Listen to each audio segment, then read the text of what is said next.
Hello दोस्तों, स्वागत है आपका मेरे YouTube चैनल में।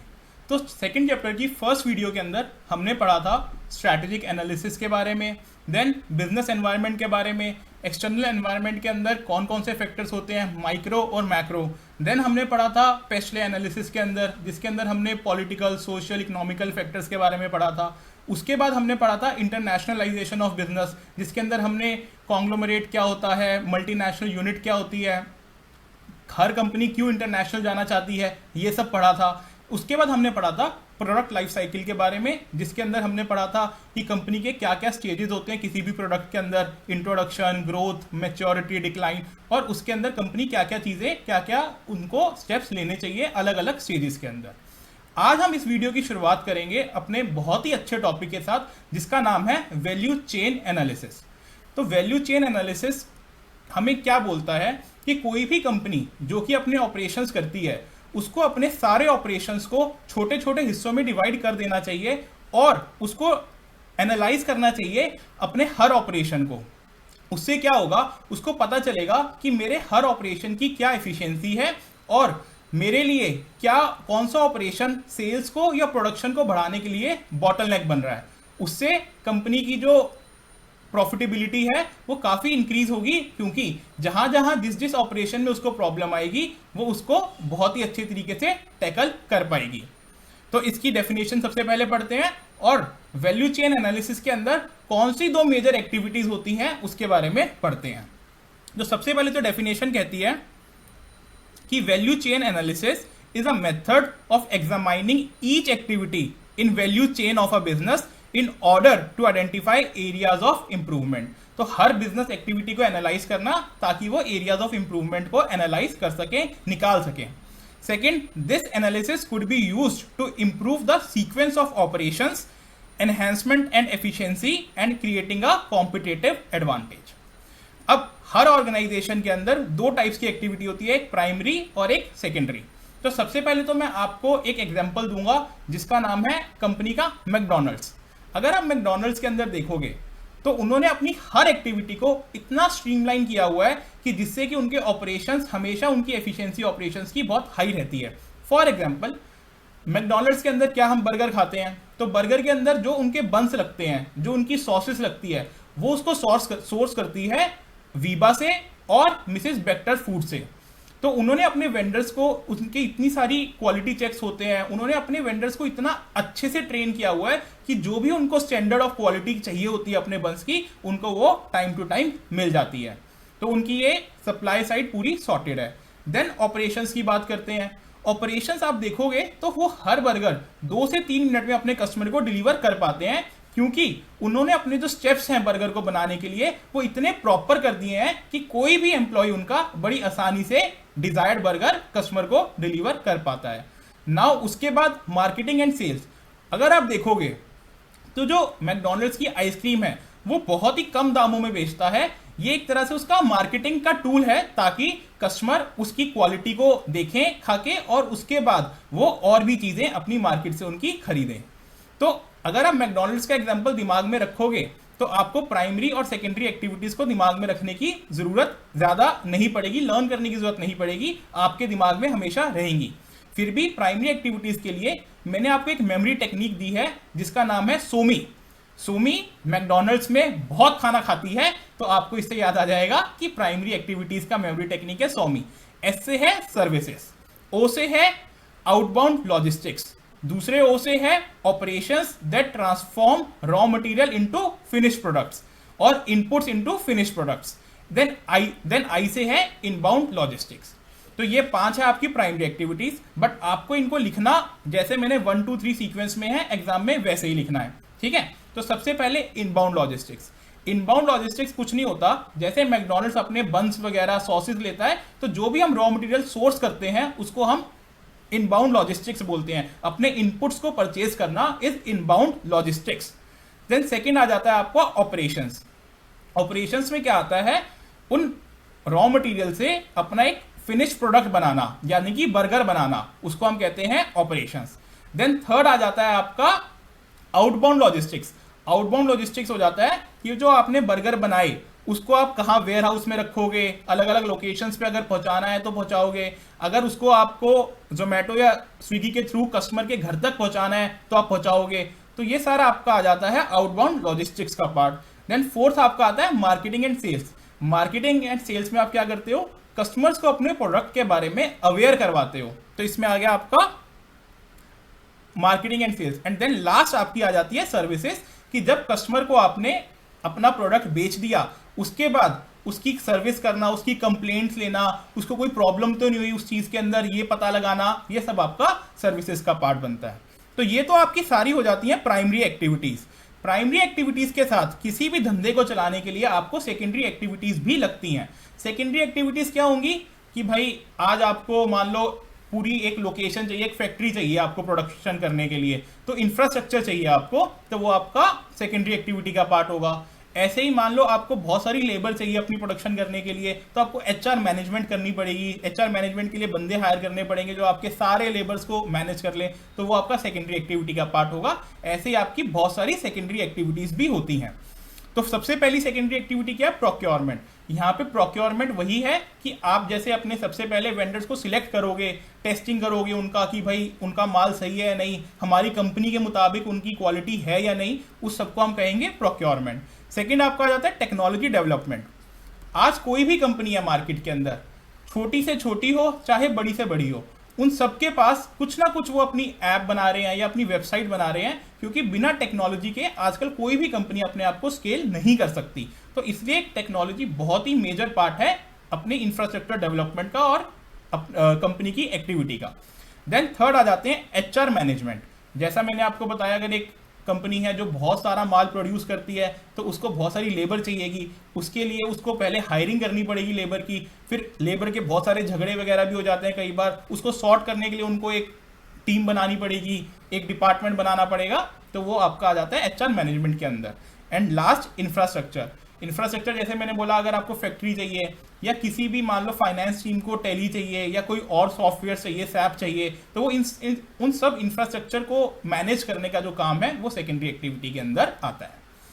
तो ये आपका हो गया वैल्यू चेन एनालिसिस। ठीक है, वैल्यू चेन एनालिसिस पे अगर आपको कोई क्वेश्चन आता है तो आप एक लाइन की डेफिनेशन लिख देना एंड प्राइमरी और सेकेंडरी एक्टिविटीज को एक्सप्लेन कर देना, बस। अब हम आते हैं कॉम्पिटिटिव लैंडस्केप के अंदर। एग्जाम के अंदर जो स्टेप्स हैं कॉम्पिटिटिव लैंडस्केप को अंडरस्टैंड करने के, वो एज इट इज पूछा जा सकता है।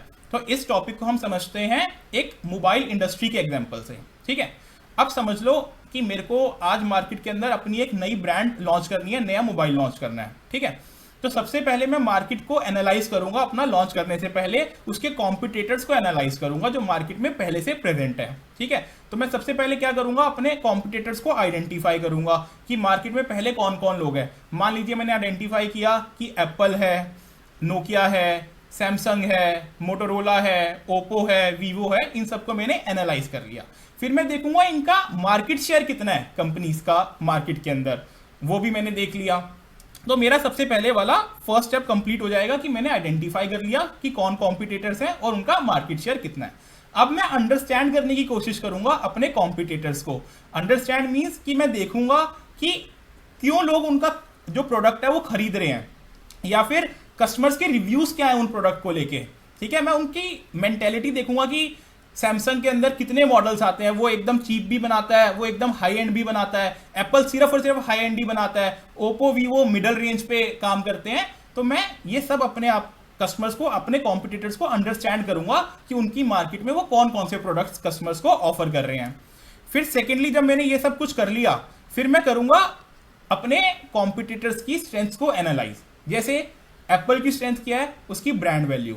सैमसंग की स्ट्रेंथ क्या है कि वो छोटे प्रोडक्ट वो कम कीमत पे भी बनाता है, वो हाई वैल्यू पे भी बनाता है, प्लस जो उसकी एलईडी डिस्प्ले है वो उसकी इन हाउस डेवलप्ड होती है, जिसकी वजह से उसकी क्वालिटी जो है वो बहुत अच्छी होती है। तो मैं ऐसे करके उनकी जो स्ट्रेंथ्स है कंपनीज की उसको डिटरमाइन करूंगा, उसको देखूंगा कौन कौन सी हैं।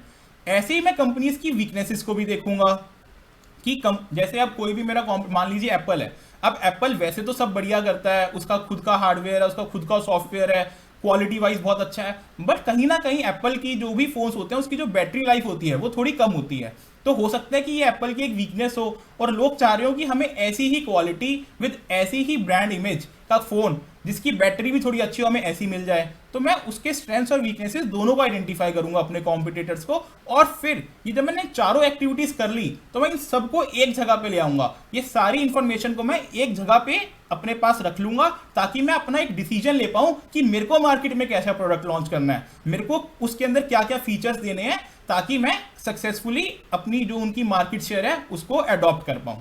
तो ये आपके स्टेप्स होंगे अंडरस्टैंड करने के लिए कोई भी कॉम्पिटिटिव लैंडस्केप। तो पहला स्टेप क्या होगा? Identify the competitor. Second, understand the competitor. Third, determine the strengths of the competitor. Fourth, determine the weakness of the competitor. And fifth, put all the information together. ठीक है, ये आपके 5 steps हो गए। अब आगे चलते हैं इस चैप्टर का one of the most important topic जिसका नाम है पोर्टर्स 5 फोर्सेस मॉडल। ठीक है, बहुत ही ज्यादा इंपॉर्टेंट टॉपिक है ये। तो जो हमारे पोर्टर भाई साहब हैं उन्होंने हमारी इंडस्ट्री का कॉम्पिटिटिव लैंडस्केप कैसा है उसको जानने के लिए 5 फोर्सेस लॉन्च करे हैं। ठीक है, उन्होंने बोला कि अगर हमें किसी भी इंडस्ट्री का कॉम्पिटिटिव लैंडस्केप जानना है या किसी भी इंडस्ट्री में जानना है कि ये कितनी प्रॉफिटेबल हो सकती है फ्यूचर में या प्रेजेंट में कितनी प्रॉफिटेबल है before entering into any industry, तो हमें इस 5 चीजों का ध्यान रखना चाहिए। इंडस्ट्री के बारे में इन 5 चीजों को एनालाइज करना चाहिए और हम पता लगा पाएंगे कि हमारे लिए ये इंडस्ट्री में एंटर करना फ्रूटफुल रहेगा या नहीं रहेगा। तो इन 5 को मैंने याद करने के लिए आपको एक स्टोरी की मदद से मैं आपको पहले इनके 5 के नाम याद करवा दूंगा और फिर उसके बाद हम इसको एक एक करके समझेंगे। ठीक है, तो मैं आपको एक बार ये दिखा भी देता हूं। ये आपकी टोटल 5 है। ठीक है, यहां पे अब हम शुरू से इसको देखते हैं कि हम इसको याद कैसे कर सकते हैं। तो आप इसको एक एनालाइज करो दिमाग में कि आप एक न्यू मार्केट को एंटर कर रहे हो। ठीक है, तो आप सबसे पहले क्या देखोगे, एक नई मार्केट में अगर कोई भी बंदा एंटर करेगा तो फर्स्ट चीज क्या होगी? Threat of new entrants. ठीक है, कोई भी बंदा नया एंटर करने का जो थ्रेट है वो सबसे पहली चीज होगी किसी भी मार्केट में एंटर करने से पहले।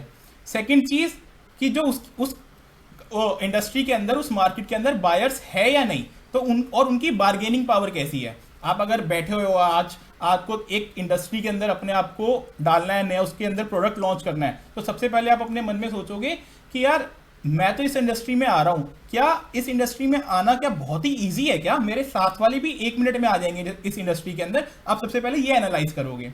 सेकेंडली आप देखोगे कि मैं इस इंडस्ट्री में आ तो रहा हूं बट जो मेरे बायर्स होंगे, जो मेरा प्रोडक्ट खरीदेंगे, क्या उनकी बार्गेनिंग पावर बहुत हाई होगी या कम, थोड़ी लो होगी। फॉर एग्जाम्पल एक फूड इंडस्ट्री का एग्जाम्पल ले लेते हैं।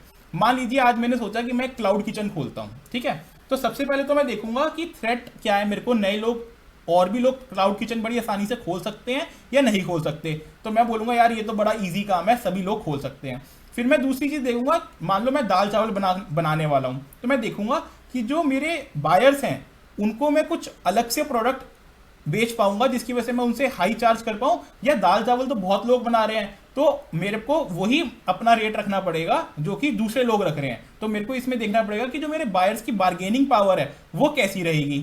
थर्ड, मैं देखूंगा कि बार्गेनिंग पावर जो मेरे सप्लायर्स की है। मान लीजिए मैं कहीं से अपनी दाल लेके आऊंगा, चावल लेके आऊंगा, तो जो सप्लायर से मैं जिनसे माल खरीदता हूं कभी वो मेरे को महंगा तो नहीं बेचेंगे। सिर्फ मार्केट में एक वही लोग तो नहीं है बेचने वाले सिर्फ दाल चावल। तो मैं बोलूंगा नहीं नहीं, दाल चावल तो पूरी इंडस्ट्री में जहां मर्जी से खरीद लो, तो ये मेरा थ्रेट नहीं है। ठीक है, फिर फोर्थ मैं देखूंगा कि जो मेरी ये इंडस्ट्री है इसमें राइवलरी कैसी है, इसमें कॉम्पिटिटर्स कौन कौन है। तो मैं जोमेटो पे देखूंगा तो मैं देखूंगा कम से कम 50 ऐसी कंपनीज हैं जो कि आपको दाल चावल दे रही है। ठीक है, तो मैं देखूंगा यार राइवलरी तो बहुत सारी है। फिर मैं देखूंगा कि चलो अच्छा दाल चावल लोग अगर राइवलरी है भी, बट अगर जिनको लोगों को दाल चावल चाहिए क्या वो सिर्फ दाल चावल ही खा के खुश रहते हैं, या मान लीजिए वो कुछ और प्रोडक्ट भी खा सकते हैं बिना दाल चावल के। तो थ्रेट ऑफ न्यू सब्स्टिट्यूट, कभी ऐसा तो नहीं है कि मैं आज तो दाल चावल पर R&D करके दाल चावल लॉन्च कर दूं और प्रोडक्ट कल को कस्टमर्स बोले यार ये तो महंगा बिक रहा है, ये तो हम नहीं खाएंगे, हम कोई नया प्रोडक्ट ले लेते हैं इसकी जगह। तो ऐसा भी हो सकता है कि आजकल लोग जो है प्रेफर कर रहे हैं कुछ साउथ इंडियन खाना,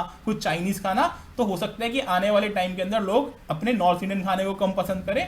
तो ये 5 चीजें मैं किसी भी इंडस्ट्री में एंटर करने से पहले देखूंगा।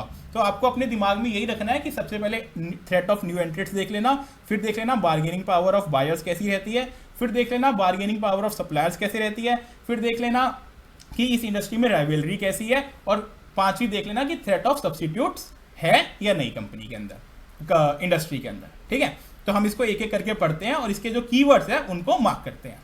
तो सबसे पहला आपका जो पोर्टर की 5 फोर्सेस है उसमें है थ्रेट ऑफ न्यू एंट्रेंट्स। ठीक है, new entrants can reduce industries profitability because they add new production capacity. आज मैं अगर एक क्लाउड किचन खोलता हूं तो कहीं ना कहीं मार्केट के अंदर पहले से ही बहुत लोग हैं जो क्लाउड किचन खोले बैठे हुए हैं, मैं एक और खोलूंगा तो और ज़्यादा सप्लाई बढ़ जाएगी, और ज़्यादा सप्लाई बढ़ जाएगी, तो जब मार्केट में डिमांड इतनी नहीं होगी तो अल्टीमेटली प्राइस के पीछे सारे अपने कम करेंगे और एक प्राइस वॉर सी छिड़ जाएगी।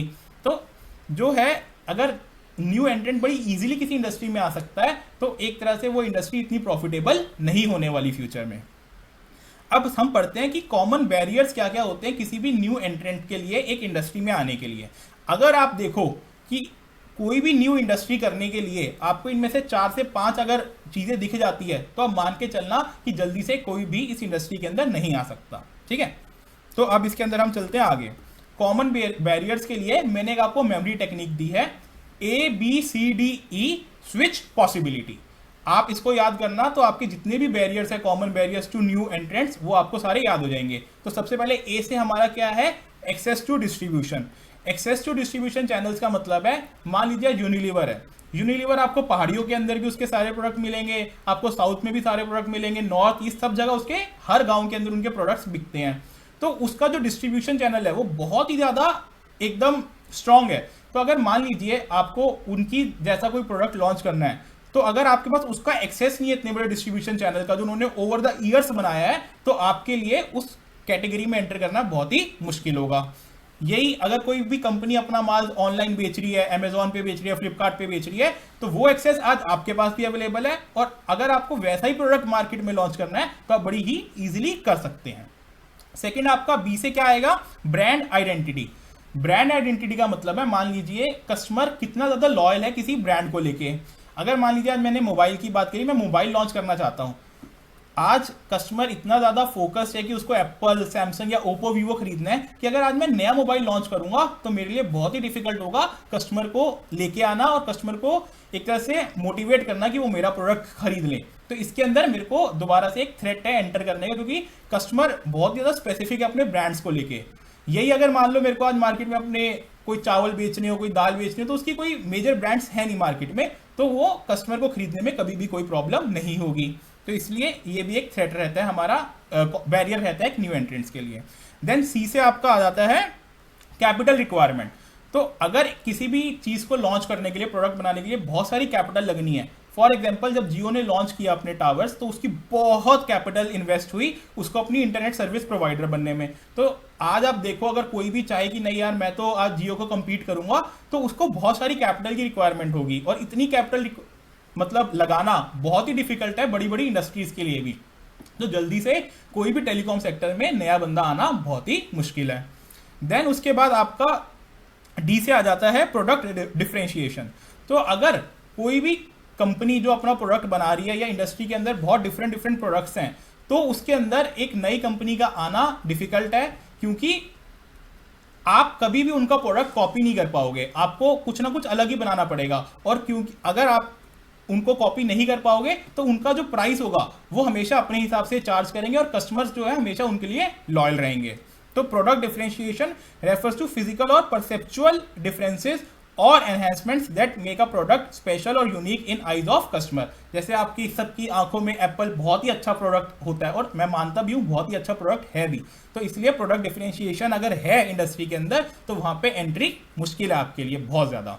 उसके बाद आपका आ जाता है ई से इकोनॉमीज ऑफ स्केल। अगर पहले से ही कोई भी कंपनी बहुत ही ज्यादा बड़े लेवल पे काम कर रही है, ऑपरेट कर रही है, जैसे HUL, तो आपको उनके पास इतना बड़ा इकोनॉमीज ऑफ स्केल है कि वो अपना जो प्रोडक्ट का कॉस्ट है वो बहुत ही कम करके बैठी हुई है, जिसकी वजह से जो उसका सेलिंग प्राइस है वो भी बहुत कम होगा। तो अगर आज आप अपना प्रोडक्ट लॉन्च करना चाहते हैं और आपके पास इतनी प्रोडक्शन कैपेसिटी या इकोनॉमीज ऑफ स्केल नहीं है, तो आप कभी भी उनका कॉस्ट मैच कर ही नहीं पाओगे, तो आप कभी भी उस इंडस्ट्री में एंटर कर ही नहीं पाओगे। Then switching cost. Switching cost का एक सबसे बड़ा एग्जांपल है, मान लीजिए आपके घर में टाटा स्काई लगा हुआ है, ठीक है, तो जनरली क्या होता है जब आपके पास 1-2 हज़ार रुपये लगा के आपका वो सेटअप बॉक्स लगा गया कोई भी आपका मतलब इंटरनेट सर्विस प्रोवाइडर या डीटीएच प्रोवाइडर। तो अब मान लीजिए अगर कोई एयरटेल या जियो आपसे बोलता है कि हमें दोबारा से 2000 पे दो और हम अपना आपको सेट टॉप बॉक्स देंगे और आप वो वाला यूज करो, तो कहीं ना कहीं एक कस्टमर की स्विचिंग कॉस्ट है इसके अंदर, तो इसलिए वो कभी भी जल्दी से चेंज नहीं करेगा। इसीलिए आप देखोगे तो जियो और एयरटेल जो है अपना फ्री सेट टॉप बॉक्स देके जाते हैं, ताकि उनको पता है अगर कस्टमर को हमने 1000 पे भी इसके लिए मांग लिए तो कस्टमर अपना टाटा स्काई या जो भी उसका पुराना डीटीएच प्रोवाइडर है वो उसी के साथ ही कंटिन्यू करता रहेगा, कभी चेंज नहीं करेगा। इसलिए ये वो हमेशा इन चीजों को फ्री रखते हैं। और लास्ट आपका आ जाता है पॉसिबिलिटी ऑफ एग्रेसिव रिटेलिएशन। अगर आप कोई ऐसा प्रोडक्ट लॉन्च करो जिसकी पॉसिबिलिटी है कि मार्केट बहुत ज्यादा रिटेलिएट करेगी, एक्सेप्ट नहीं करेगी, तो इसलिए उसके अंदर भी एक न्यू एंट्रेंट का आना बहुत ही मुश्किल हो जाता है, वो भी एक बैरियर साबित होता है। ठीक है, तो अब हम आगे चलते हैं सेकेंड फोर्स के अंदर, जिसका नाम है बार्गेनिंग पावर ऑफ बायर्स। किसी भी इंडस्ट्री के अंदर जहां बायर्स की बार्गेनिंग पावर ज्यादा होती है, आप वहां पे अपना प्रॉफिट नहीं बना पाते। इसका रीजन सिंपल सा है कि अगर बायर्स आपसे, मान लीजिए अगर आप मार्केट में दाल खरीदने जाते हैं, आज आपकी 4 से 5 ग्रोसरी शॉप्स हैं, ठीक है, तो आप सबसे रेट पूछते हैं, जिसका सबसे कम रेट होता है आप उसका ले आते हैं। इसका रीजन ये है कि कोई डिफरेंशिएशन नहीं है दाल के अंदर, थोड़ी बहुत क्वालिटी ऊपर नीचे होगी, बट देखने से आपको पता लग जाता है कि यार सबकी ऑलमोस्ट दाल तो सेम ही है। इसलिए कभी भी उसके अंदर आप बहुत ज्यादा अच्छा बिजनेस या बहुत प्रॉफिटेबल बिजनेस नहीं बना पाएंगे। तो हर इंडस्ट्री के अंदर बार्गेनिंग पावर ऑफ बायर्स को एनालाइज करना जरूरी है। इसके अंदर बायर्स के पास कब बार्गेनिंग पावर सबसे ज्यादा होगी? जब उसको पूरी नॉलेज होगी अपने प्रोडक्ट की, जब उसको पता है कि मैं बहुत सारा पैसा लगा सकता हूं इंडस्ट्री के प्रोडक्ट्स को बाय करने में। मान लीजिए एक बहुत बड़े बायर हैं जैसे कि अपने रिलायंस मोटा भाई, अब वो मोटा भाई कोई भी रॉ मटेरियल खरीदते होंगे अपनी चीजों के लिए, मान लो उनको जियो फोन बनाना है, उसके लिए उनको प्लास्टिक खरीदना है, कुछ भी खरीदना है, तो वो वेंडर से इतनी मेजर क्वांटिटी में खरीदते होंगे कि वो वेंडर कम से कम मार्जिन पे उनको बेचने के लिए तैयार हो जाता होगा, क्योंकि उनको इतना बल्क ऑर्डर कभी भी लाइफ में नहीं मिलेगा रिलायंस के अलावा। तो हमेशा जहां पे भी बड़ा बायर होगा उसकी हमेशा बार्गेनिंग पावर ज्यादा होगी। Then industries product not perceived as critical to the buyers and needs of buyers. इसमें सिंपल सा ये है कि मान लीजिए आज मेरे को कॉटन की शर्ट पहननी है, और या मान लीजिए आज एक कंपनी को कॉटन की शर्ट्स बनानी है, तो पहले कॉटन वाले के पास जाती है, वो कहता है यार कॉटन तो बड़ा महंगा लग रहा है, चलो मैं कोई सिंथेटिक फाइबर ले आता हूँ, उससे बना देता हूँ उनके गारमेंट्स। ठीक है, तो जब यहाँ पे बायर स्विच कर सकते हैं अपने मटेरियल की कॉस्ट को, मटेरियल को, तो वहां पे जो है बार्गेनिंग पावर हमेशा बायर की ज्यादा रहती है। वो बोलेगा भाई कॉटन का इतने दाम में मेरे को देना है तो दे दे, वरना मैं किसी और चीज से बना लूंगा अपना प्रोडक्ट, तो वो हमेशा उसकी बार्गेनिंग पावर ज्यादा रहती है। Similarly bargaining power of suppliers. जिस इंडस्ट्री के अंदर मान लीजिए कोई ऐसा प्रोडक्ट है जो सिर्फ 2 से 3 कंपनियां ही बनाती है, ठीक है, जैसे कि आपको आजकल एलईडी पैनल्स हैं, ठीक है, वो बहुत कम कंपनीज बनाती है इंडिया के अंदर, तो उनकी बार्गेनिंग पावर उन सप्लायर्स की हमेशा ज्यादा रहेगी। या मान लीजिए कोई ऐसा प्रोडक्ट है जो बहुत ही ज्यादा, जिसमें R&D लग के किसी कंपनी ने डेवलप किया है और किसी भी मार्केट में किसी और कंपनी के पास वो वाला प्रोडक्ट है ही नहीं, तो हमेशा वो अगर किसी भी कंपनी का टाई अप करेगी तो अपनी टर्म्स एंड कंडीशंस पे करेगी। फॉर एग्जांपल आज इंडिया को बहुत सारी टेक्नोलॉजीज के लिए बाहर की कंट्री से टाई अप करना पड़ता है, या मान लीजिए आज अगर हम जब भी एरोप्लेन वगैरह खरीदते हैं तो बाहर की कंट्रीज से खरीदते हैं, इंपोर्ट करते हैं, तो वो पूरा प्रॉफिट लेती हैं अपना उस एयरप्लेन के अंदर और बहुत ही महंगे दामों पे हमें इंडिया में बेचती है, क्योंकि इंडिया के पास अभी फिलहाल इतनी R&D की नॉलेज नहीं है, इतनी टेक्निकल नॉलेज नहीं है कि वो यहाँ पे इन हाउस पूरे एरोप्लेन्स बना सके। तो हमेशा जहाँ पे भी सप्लायर्स के पास कोई यूनिक प्रोडक्ट होगा तो उसकी बार्गेनिंग पावर ज्यादा रहेगी और ऐसी इंडस्ट्री के अंदर आपको प्रॉफिट बनाना मुश्किल हो जाएगा। Then nature of rivalry in the industry. Nature of rivalry in the industry का मतलब है कि इंडस्ट्री के अंदर कॉम्पिटिटर्स कितने हैं, कितने नंबर में हैं। सिंपल इतना सा ही मतलब है नेचर ऑफ राइवलरी का। उसके बाद आपका आ जाता है threat of substitutes. Threat of substitutes का मतलब है कि जो प्रोडक्ट आप बना रहे हो, कल को बायर ऐसा तो नहीं है उस प्रोडक्ट की जगह कहीं और शिफ्ट हो जाए। फॉर एग्जाम्पल आज मान लीजिए मैं आपके लिए एक मान लीजिए खादी का कपड़ा बना रहे थे, पहली जो इंडस्ट्रीज है, ठीक है, अब वो खादी का कपड़ा पहले बहुत चलता था, पहले बहुत लोग पहनते थे, फिर एकदम से लोगों ने उसको शिफ्ट कर लिया, सिंथेटिक जो भी फाइबर आने लगा, जो भी आपका सिल्क वगैरह के कपड़े या दूसरे जो कपड़े आने लगे, लोगों ने वो अडॉप्ट कर लिए क्योंकि खादी का कपड़ा उनको बहुत महंगा फील होता था।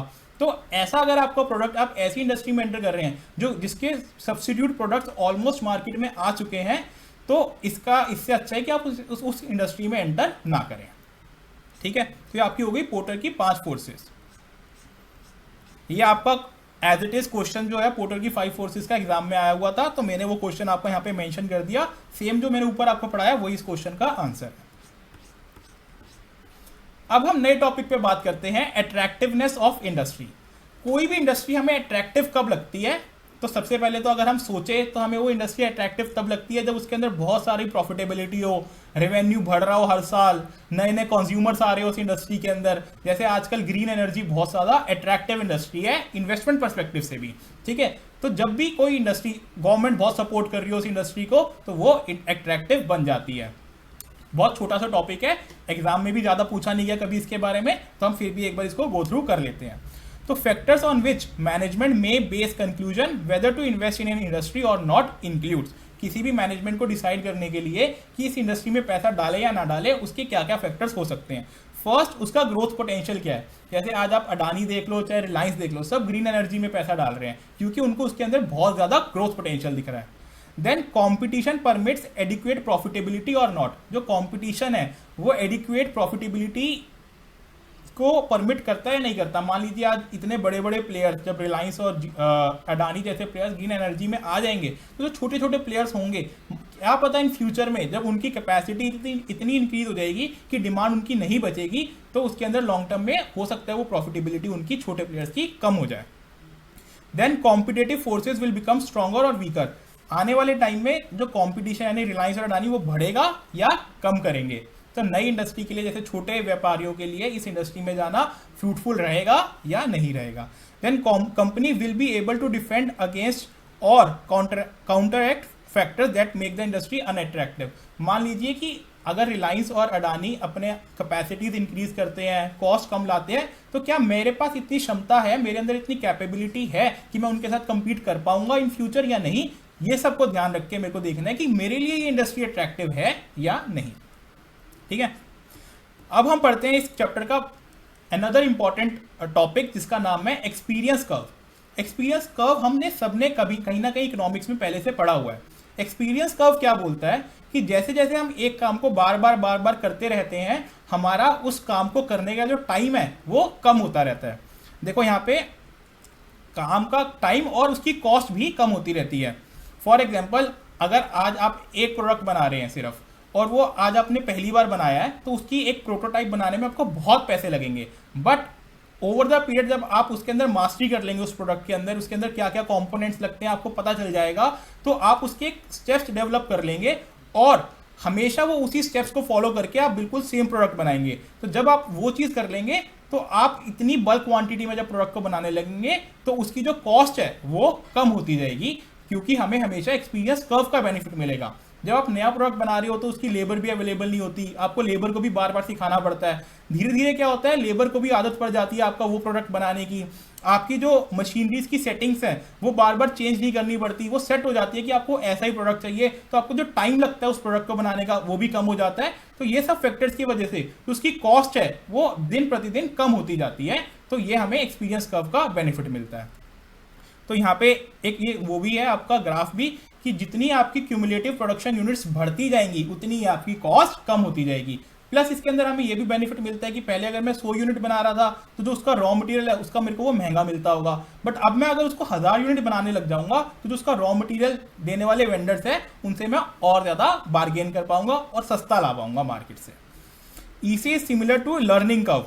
लर्निंग कर्व वही होता है कि जैसे जैसे आप काम को करते रहते हो बार बार तो उसको करने का जो टाइम है वो कम हो जाता है। तो experience curve is similar to learning curve. Explains efficiency gain by workers through repetitive productive units productive work. जैसे जैसे वर्कर्स बार बार एक काम को करेंगे तो उनकी एफिशिएंसी उस काम को करने के लिए बढ़ जाएगी।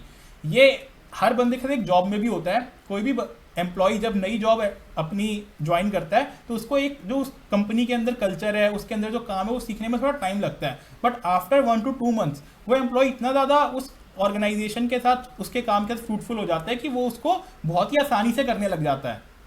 तो ये अपने साथ एक लर्निंग कर्व का एग्जाम्पल है। Then unit cost decline as firm accumulates experience and in terms of a cumulative volume of production.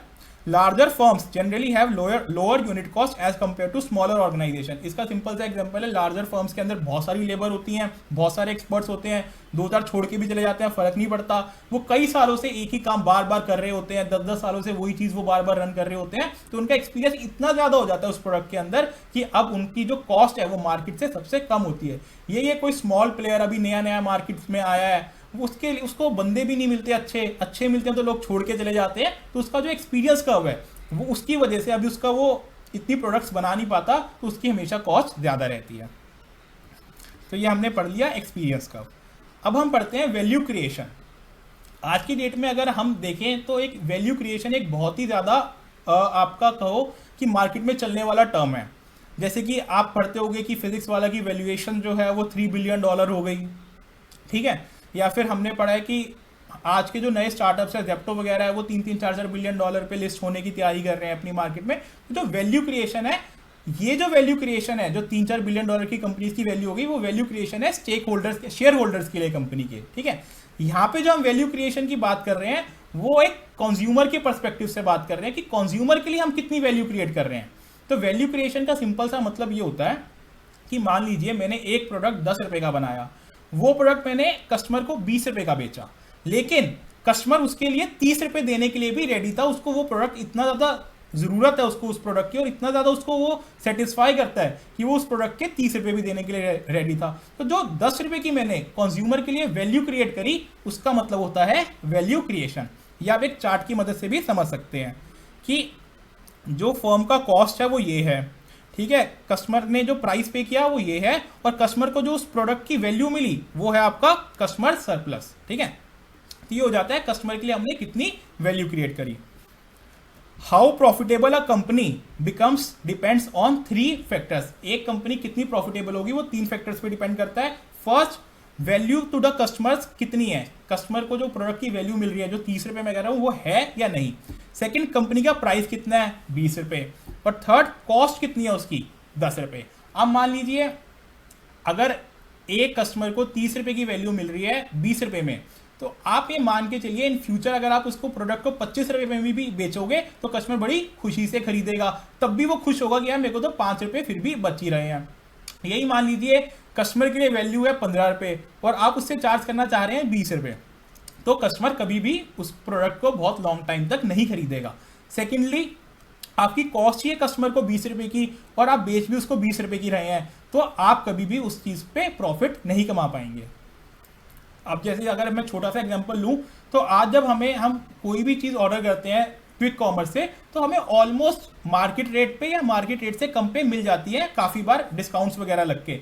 तो जो हम सोचते हैं कि अगर हम 100 रुपए की चीज मंगवा रहे हैं तो हमारे पास कई बार वो 150 रुपए की आ जाती है। अगर ये सिनेरियो जेप्टो या स्विगी असली में उनको इस चीज से प्रॉफिट हो रहा होता तो मैं कहता कि वो हमेशा फर्म ये प्रॉफिटेबल चलती रहेगी, बट क्योंकि उनको खुद ही उस चीज की कॉस्टिंग जो है वो 200 रुपए पड़ती है और वो आपको 100 रुपए में दे रहे होते हैं, तो कभी भी ये कंपनीज प्रॉफिटेबल नहीं बन पाएंगी अगर वो ऐसी अपनी प्रैक्टिसेस को फॉलो करती रही तो। अब हम पढ़ते हैं छोटे, ये आपके मेजर टॉपिक्स जो भी थे एग्जाम पर्सपेक्टिव से वो आपके कवर हो गए हैं। अब इस चैप्टर में आपके बहुत ही छोटे छोटे टॉपिक्स बचे हुए हैं, तो इनको भी हम जल्दी जल्दी गो थ्रू कर लेते हैं। तो एक टॉपिक है आपका मार्केट एंड कस्टमर। मार्केट क्या होता है, जहां पे बायर्स एंड सेलर्स मिलते हैं और प्रोडक्ट और सर्विसेज को खरीद बेच करते हैं। Market is a place for interested parties, buyer and sellers, where items and services can be exchange for a price, ठीक है। Types of product marketing business, एक भी किसी भी प्रोडक्ट को मार्केट करने के लिए कितने टाइप्स होते हैं, आप क्या उसके दिमाग में रख के मार्केट कर सकते हैं। सबसे पहले किसी भी प्रोडक्ट को मार्केट करने का एक तरीका होता है कि प्रोडक्ट ओरिएंटेशन। आप कस्टमर को बताएं कि इस प्रोडक्ट के अंदर मेरे ये फीचर्स है, इसके अंदर ये क्वालिटीज हैं, इसका प्राइस इतना कम है मार्केट से, इसके अंदर आपको इतनी वारंटी मिलेगी, ये सब। सेकंड आपका है प्रोडक्ट ओरिएंटेशन। इसके अंदर क्या है कि आप इतनी क्वांटिटी में प्रोडक्ट बनाएं कि वो मार्केट में इतने कम दामों पे आप उसको उतार दें कि लोग अपने आप ही उसको लेने के लिए मजबूर हो जाएं। जैसे जियो ने किया था, जब शुरू में आया तो उसने 6 महीने के लिए फ्री डेटा प्रोवाइड कर दिया। वो इतनी कम कॉस्ट में प्रोवाइड कर रहा था हमें चीजें कि मार्केट में जो उस टाइम पे अवेलेबल था 300-300 रुपए पर मंथ का जीबी डेटा पर जीबी अवेलेबल था, कि हम लोग एक तरह से उस प्रोडक्ट को लेने के लिए हम बहुत ज्यादा मोटिवेट हो गए। थर्ड है सेल्स ओरिएंटेड। ये सेल्स ओरिएंटेड मैं कहूँगा जैसे मामा अर्थ ने किया, या बहुत सारी न्यू एज कंपनीज अपना प्रोडक्ट अमेजोन पे, इंस्टाग्राम पे बहुत ज़्यादा मार्केटिंग पे एक्सपेंस करके अपना प्रोडक्ट कंज्यूमर्स तक पहुंचा रही है। तो वो भी एक स्ट्रैटेजी होगी अपना प्रोडक्ट कंज्यूमर्स को पहुंचाने की, जिसका नाम है सेल्स ओरिएंटेड। देन हम आ जाते हैं कस्टमर की डेफिनेशन पे। कस्टमर वो होता है जो एक प्रोडक्ट को बाय करता है। यहाँ पे कस्टमर और कंज्यूमर दो अलग अलग चीजें भी हो सकती हैं। कस्टमर जिसने पैसा देके माल खरीदा, कंज्यूमर जिसने उस प्रोडक्ट को कंज्यूम किया। फॉर एग्जाम्पल अगर हम स्टेशनरी की बात करें तो हमारे बचपन में पेरेंट्स हमारे लिए पेन पेंसिल किताबें लेके आते थे, बट उसके अल्टीमेट कंज्यूमर कौन होते थे? बच्चे जो कि स्कूल जाते हैं। तो कस्टमर और कंज्यूमर डिफरेंट हो सकता है, ठीक है। कस्टमर एनालिसिस, ये थोड़ा सा मैं कहूँगा थोड़ा सा इंपॉर्टेंट टॉपिक है कि हम कस्टमर को एनालाइज क्यों करें। कस्टमर को एनालाइज करने का रीजन ये है कि हम जब तक कस्टमर्स की जानेंगे नहीं कि उसको क्या नीड है, उसके क्या डिजायर्स हैं, तब तक हम उसको वो डिलीवर कैसे कर पाएंगे, हम वैसा प्रोडक्ट मार्केट में कैसे बना पाएंगे। तो कस्टमर के बिहेवियर को जानने के लिए दो तीन चीजें बोली गई हैं कि एक कस्टमर अपना प्रोडक्ट कैसे बाय करता है। तो सबसे पहले तो उसको कुछ फैक्टर्स इन्फ्लुएंस करते हैं प्रोडक्ट बाय करने के लिए। दो टाइप के फैक्टर्स हो सकते हैं, एक एक्सटर्नल इन्फ्लुएंस और एक इंटरनल इन्फ्लुएंसेस। एक्सटर्नल इन्फ्लुएंस ये हुए कि आपने बार बार उसको टीवी पे ऐड दी, इंस्टाग्राम पे ऐड दी, आपने उसको, मान लीजिए आप एक शोपीस बेचते हैं, आपने बार बार दिखाया कि कितना अच्छा है कितना अच्छा है, अलग अलग जगहों पे रख के दिखाया उस शोपीस को। तो एक एक्सटर्नली उसमें बार बार देखी वो ऐड, वो इन्फ्लुएंस हो गया कि यार चलो मैं खरीद लेता हूँ अपनी घर के लिए। सेकेंड हो गया इंटरनल इन्फ्लुएंस। मान लीजिए आज घर के अंदर एक बंदे को टीवी खरीदना है, उसके पास टीवी है ही नहीं या उसका पुराना टीवी खराब हो गया है, तो उसके लिए वो उसको कोई बाहर से आके नहीं बोलेगा कि भाई तू टीवी खरीद ले, उसके लिए वो एक खुद की नीड है कि उसको टीवी खरीदना है। तो वो हो गया आपका इंटरनली, वो अपने आप से इन्फ्लुएंस है प्रोडक्ट को खरीदने के लिए। अब वो क्या करेगा, चाहे वो एक्सटर्नल इन्फ्लुएंस हो चाहे वो इंटरनल इन्फ्लुएंस से प्रोडक्ट के लिए इन्फ्लुएंस हो, वो अब एक डिसीजन मेकिंग करेगा।